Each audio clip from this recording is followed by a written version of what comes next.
Yeah, yeah, yeah. Think I'm going live. Think I'm going live. We are live. There's always a delay. I can't tell when we've actually gone live. But now we're live. That's the new theme song. And man, I hope that there's audio coming through. Audio is coming through. So, hello, everybody. Welcome to the second Nights of Automation Mastermind for September 2024. Remember, we're doing these on the second and the fourth Thursday of every month at 4 o'clock Pacific. And somebody's messaging me, and that's kind of annoying, but I have to keep Facebook open on this window so that way I can pay attention to the live stream stats and whatnot. So, today, we are going to go ahead and unveil the campaign of the month. Woo! So this campaign is something that I've built for a lot of clients.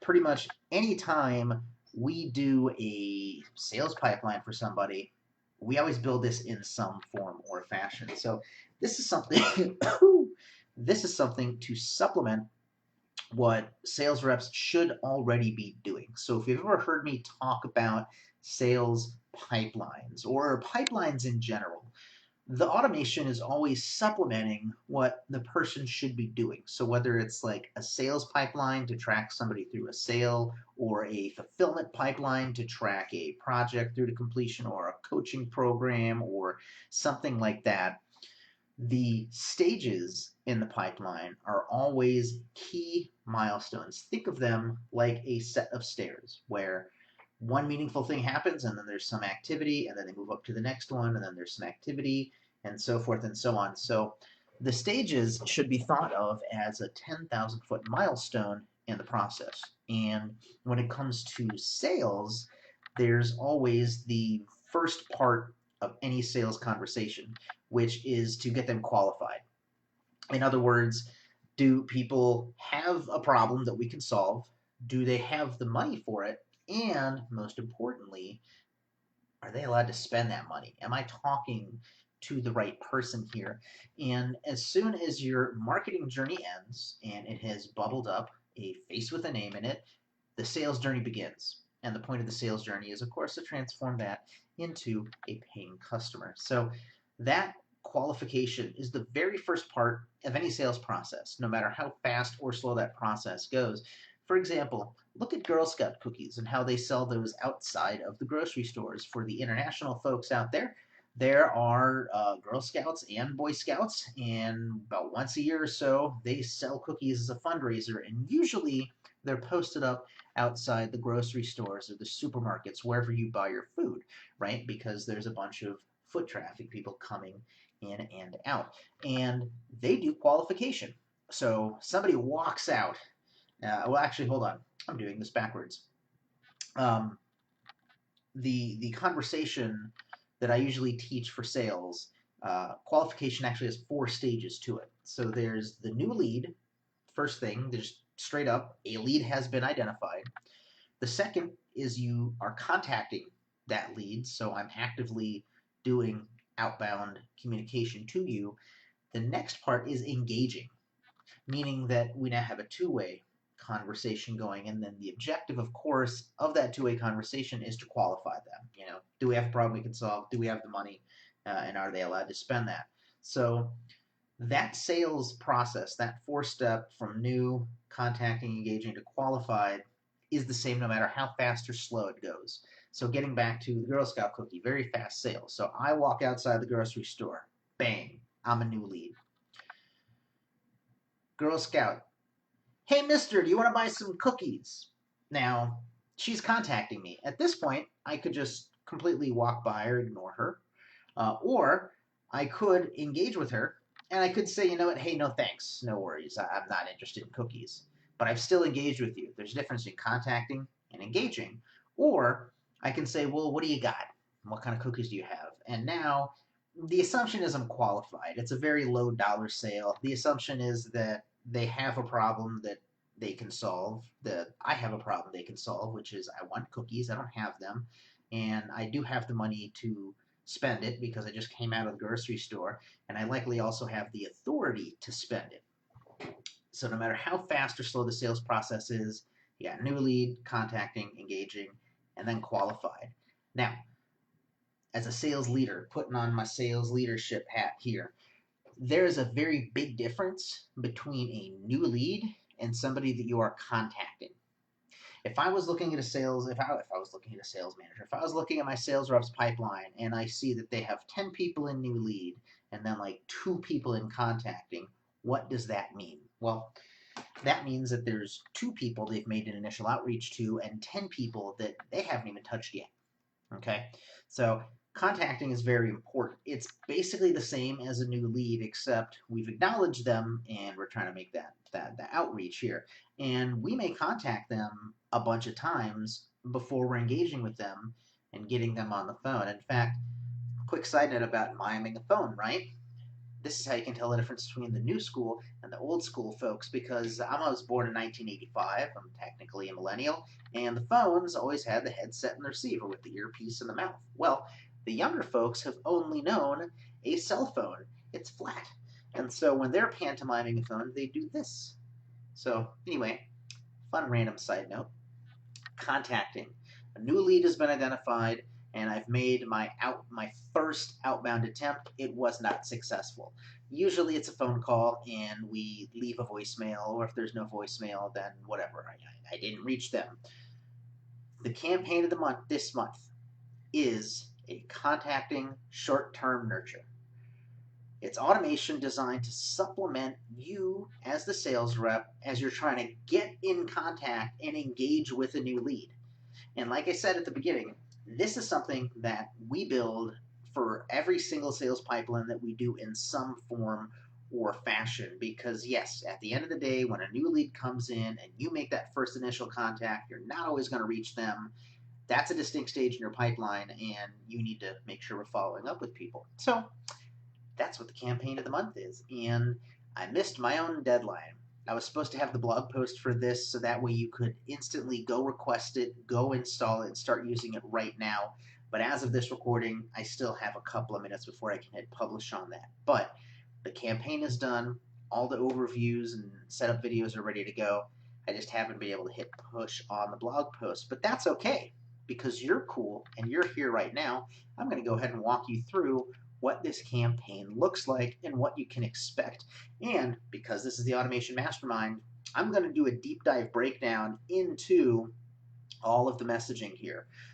So I don't go this deep in the overview or the setup videos because you really don't need to, but because we're all Knights of Automation here, I'm going to go ahead and show you exactly how wild this stuff can get when you really get down on the weeds and think about it. So here is the contacting short-term nurture right here.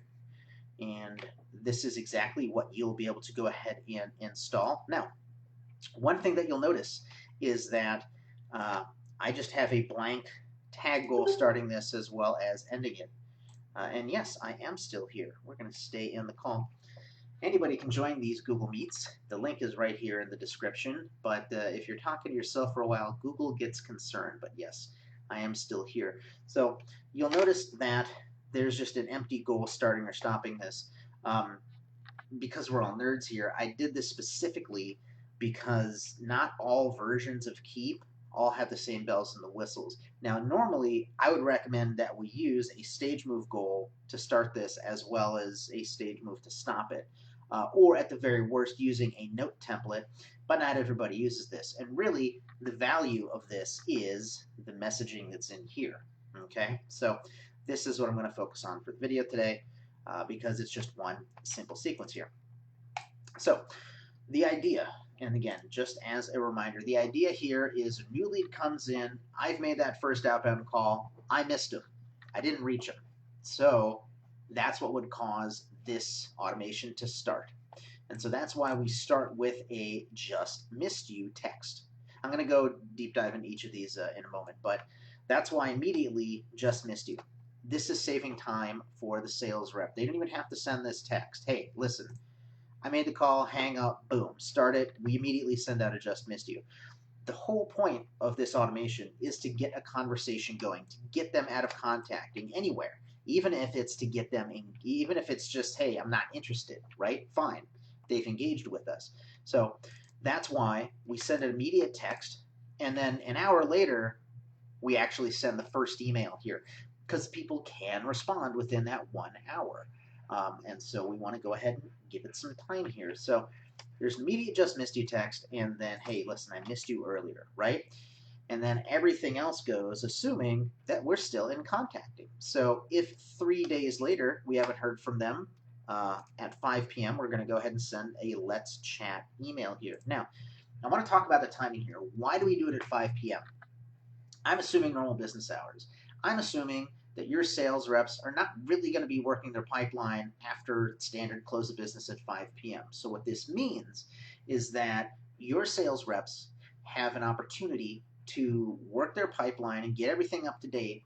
And if it hasn't happened by 5 p.m., it's safe to say that we haven't heard back from them or whatever. We're going to go ahead and send this email out. So that's why we wait until 5 p.m. For all of the remaining follow-ups here.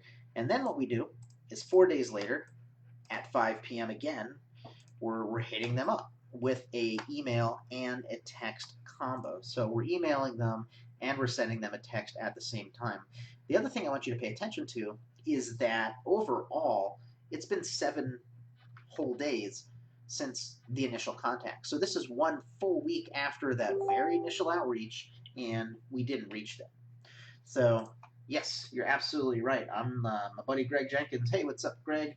Says this is such a critical business process and universally applicable. And yes, I 100% agree. It is universally applicable, and that's why we've built this so many times and why it's the campaign of the month for this month. So we send an email and a text combo, and then we disappear for 8 whole days. Have forgotten about you. We disappear for over a week. So today's Thursday. So let's say that it was the, hey, you get the email and text combo, right? If they don't get back to me, they're not going to hear from me at all until next Friday. It's been well over a week. That's plenty of time for them to respond. And as I mentioned earlier, this is only supplementing what the sales rep should be doing in the first place. So the sales rep should be manually calling them and probably manually texting them throughout that next week, right? And then, putting my sales manager hat back on. If you're not doing that and you're not making sure your sales reps are doing that follow-up, that's a whole different problem. That's a people issue, nothing to do with the actual process itself. So that's why we wait an entire week and a day just to say I haven't forgotten about you. It also runs on a weekday too. So it's running on a weekday. So let's say it was Friday. This actually would run until 2 Mondays after that, because we're assuming work days. Now, this is an out-of-the-box campaign configured to be as universally applicable as possible. Obviously, you can change the timing on your own, but this is very generic. And this timing is something that we use all the time. And then we do the same thing. We wait 15 days, and then at 9 a.m., 15 days at 9 a.m., we send a text at the beginning. So it's been just over 2 full weeks since that last automated outreach, with a text at 9 a.m. says, hey, are you still interested? And then at 5 p.m. later that day, so we're still giving them 1 whole day to respond, we basically say, give a should I give up, kind of like a do or get off the pot type message here. What I want you to pay attention to and what I want you to notice is the timing here. So we have the initial one that goes out, and then a full week after the fact, right? And then this makes it 2 full weeks after the fact, and then this now makes it 4 full weeks after the fact. What this means is this automation is a full month long. It is a true short-term nurture. If you can't reach them as a sales rep and they don't respond to anything after an entire month, it's probably not a good lead. It's probably a lead you should just move to lost in your pipeline. But if they are interested, if they have any modicum of possibly working with you over the course of a month, this should do the trick, at least bubbling something up of people responding to an email or responding to a text. And guess what? As soon as they respond to an email or a text, they're no longer in the contacting stage.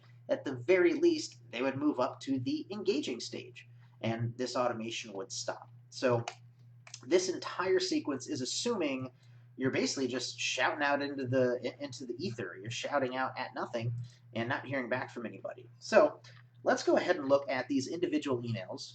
And whenever we're doing automation, I like to say the devil is in the details. So let's go ahead and get real in the trenches and really look at the very subtle details here with our messaging and how this can be so universal. So what I'm going to do is, I guess we probably should look at everything individually.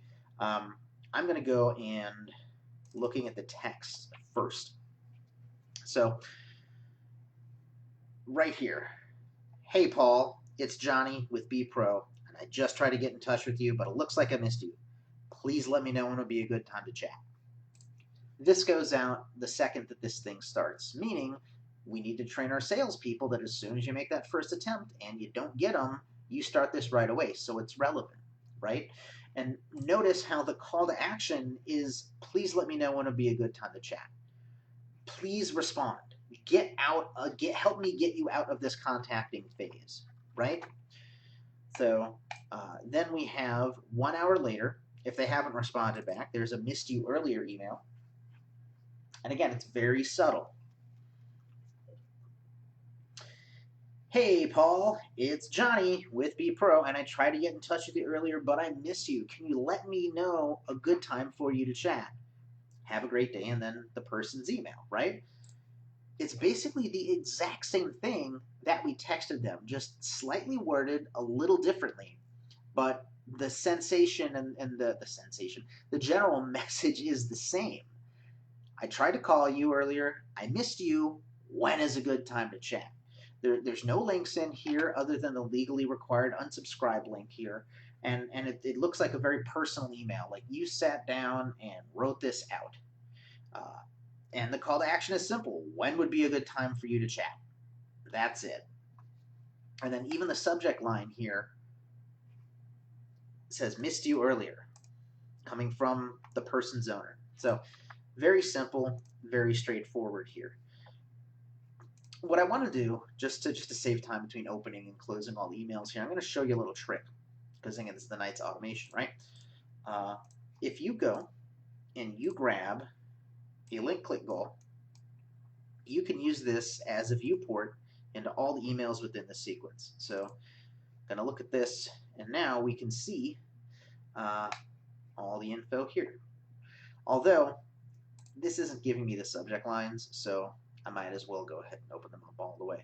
If you are using the old school email builder, it will show the subject lines right here. So might as well, let's keep going through all of them.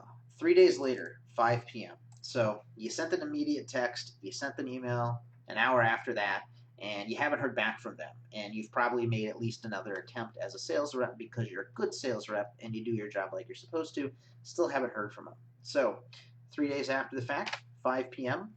Hey, good afternoon, Paul. It's Johnny with B Pro, and a few days ago I tried to connect with you, but we missed each other. Hey, is there a better day or time for me to reach out? Let me know.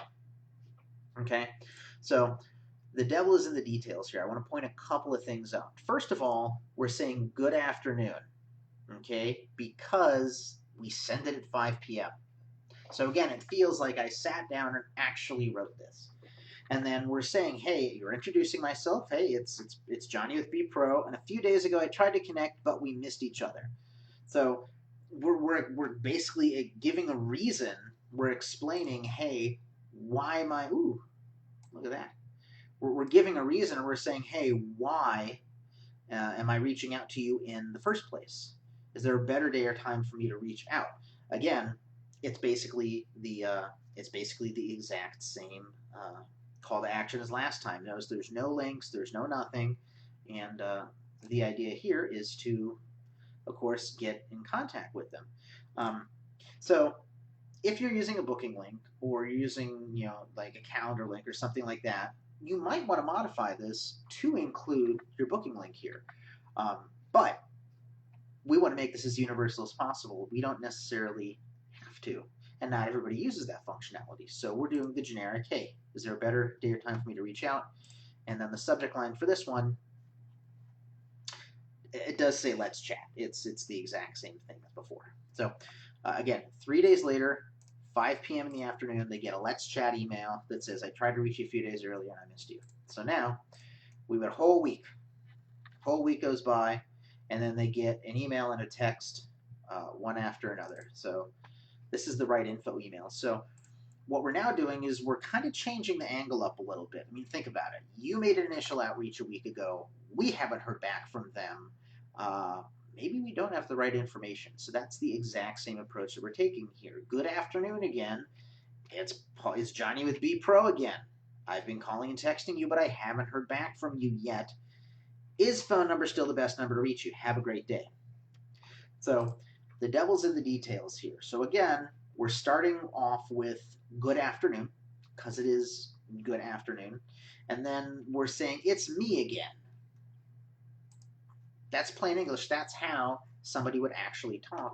And then we're acknowledging, I've been calling you and texting you, but I haven't heard back from you yet. Yet. It's a very powerful, very hypnotic word. It's presupposing, it's assuming that you are going to get back to me. Okay?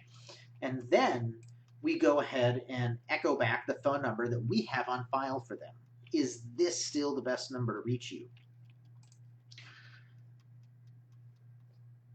That's a very fair question.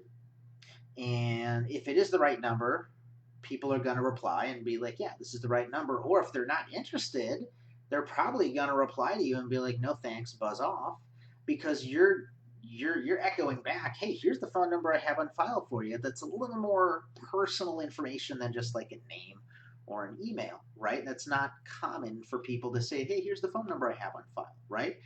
At least not automatically, but a real person would do this. And remember, great automation is relationships at scale. And so that's exactly what we're doing. This is what you would do individually. This is what you can go ahead and do automatically here. And so, do I have the best number? That's the subject line. At the exact same time, we're also sending them a text. We're saying, hey, good afternoon, Paul. It's Johnny with B Pro again. Is this the best number to connect with you? Again, we're saying the exact same thing we said in the email, which is okay, because they haven't even gotten back to us yet. So you know what? It's not really that weird. You're covering your bases. They get a text from you and they get an email from you that's basically saying, listen, is this the best way to reach you?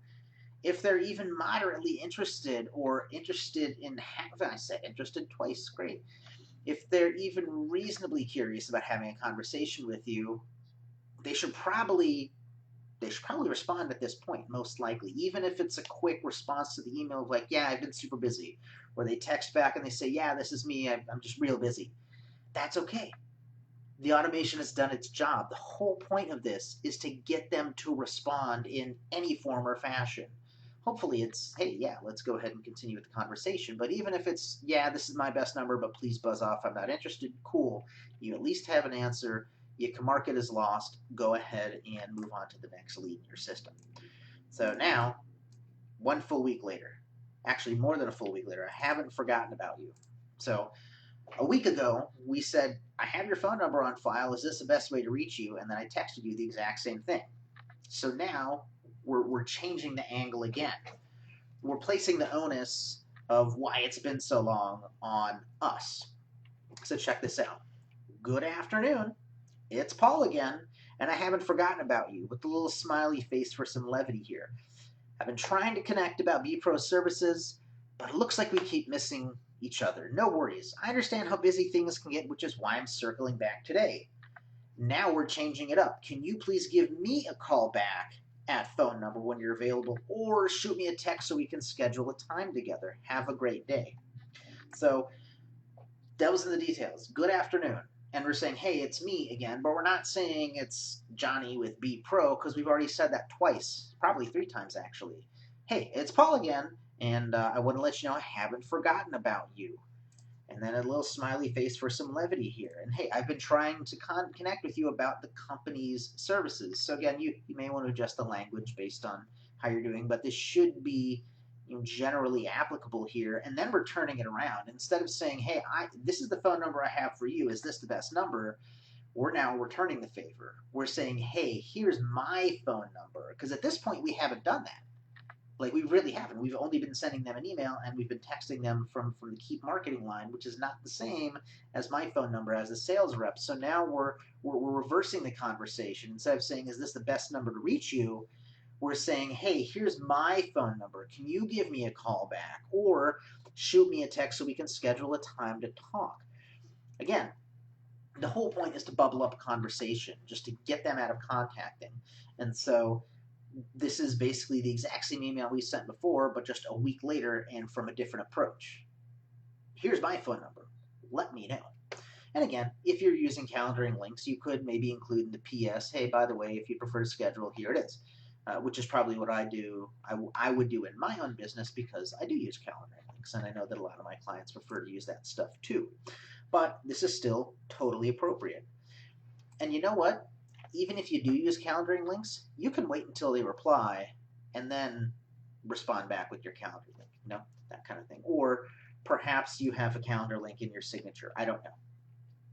And then the subject line for this one is, I haven't forgotten about you, Paul.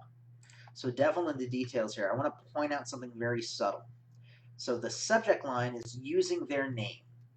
The subject line, I haven't forgotten about you, so-and-so. That's why it only says good afternoon. If you're using somebody's name in the subject line, it's more natural language to use it at the end of the subject line. And that means you don't need to use it again at the very beginning of the email because you already used it. And especially with the way that emails work these days, people will see the subject line and then they'll see like the intro to it. So if it's like, I haven't forgotten about you, Paul. Good afternoon, Paul. Real people don't talk like that. I've already used your name in the last sentence. I don't need to use it 2 sentences in a row. That's kind of wild. So devil in the details here. Very, very subtle. But again, this entire campaign is there to elicit a response. The whole point is to get them to respond. So you'll also notice that every single communication is coming from a different angle, a different approach, a different vector. That's 3 nerdy words there for you. But the overall outcome is the same. We're just trying to get somebody to respond here. And then, more than 2 weeks later, 9 a.m., are you still interested? So this is where we kind of get to the doo-doo or off the pot thing. Good morning, Paul. Are you interested in connecting about BPro services? Okay. We're not saying our name anymore because all these texts are coming from the same number. So when you look at your text threads on your phone, there's the history of it. You don't need to say your name again. They've already received 3 texts from you and they've not responded to it.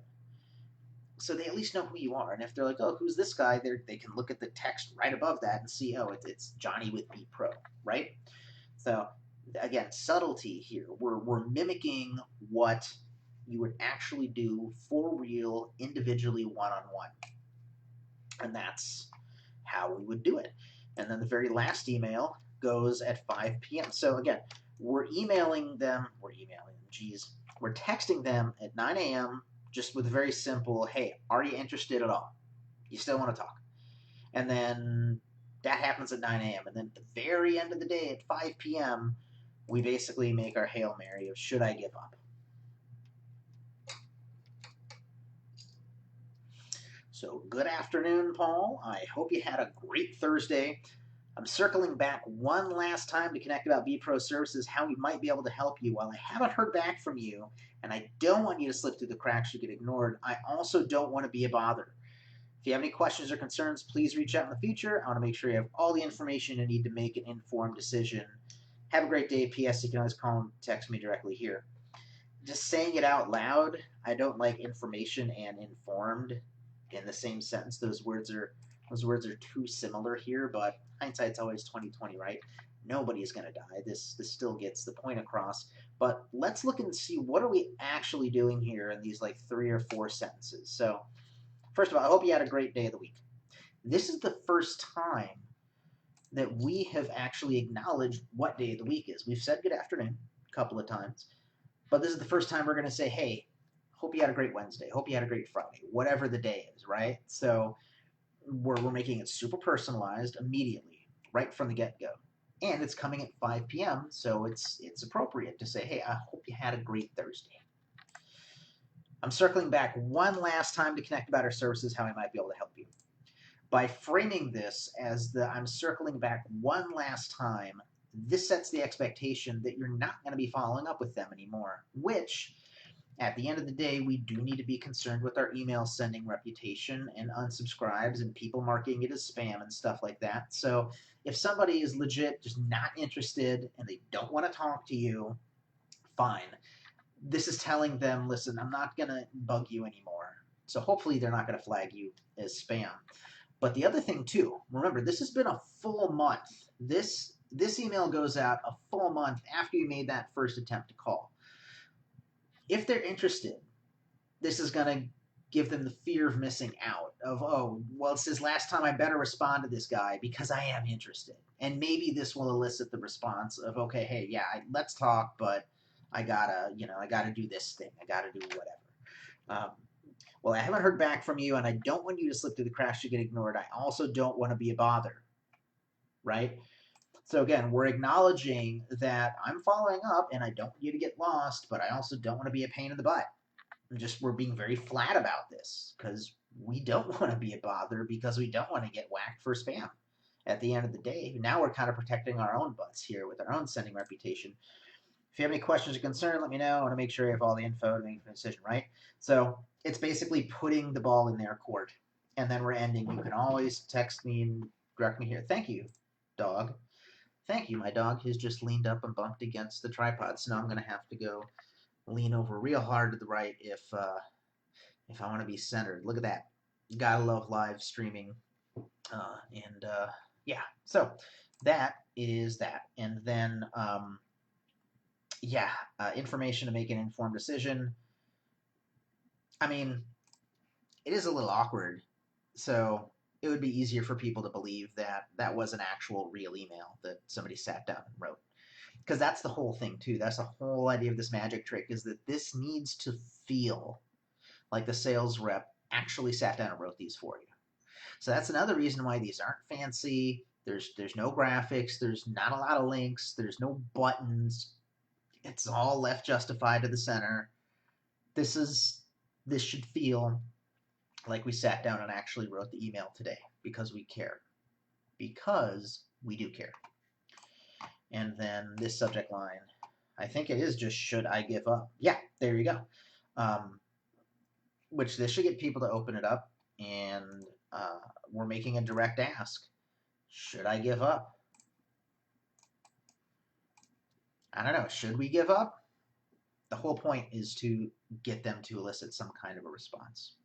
And so that is the campaign of the month. That is the Contacting Short-Term Nurture.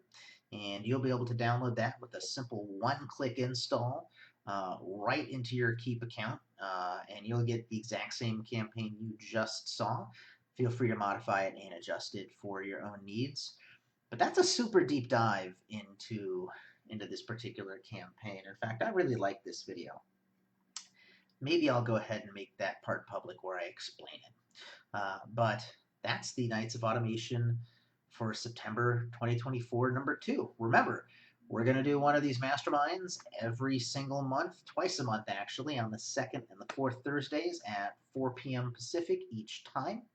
And usually, if I do my job right, on the second of these masterminds, we're going to be unveiling a campaign of the month. Of course, at any point in time, you can go ahead and hop into the Google Meet and join us, and we'll go ahead and pick through some automation questions or problems or challenges that you might have. But that's it for today. So thanks so much for hanging out. Let me know what you thought about it, and if you're going to do anything, you might as well be a pro. I'll see you again on the first Thursday of October, which I probably should have had that in the chamber. That is going to be October 10th. So I will see you then, and you have a fantastic day, everybody. Bye.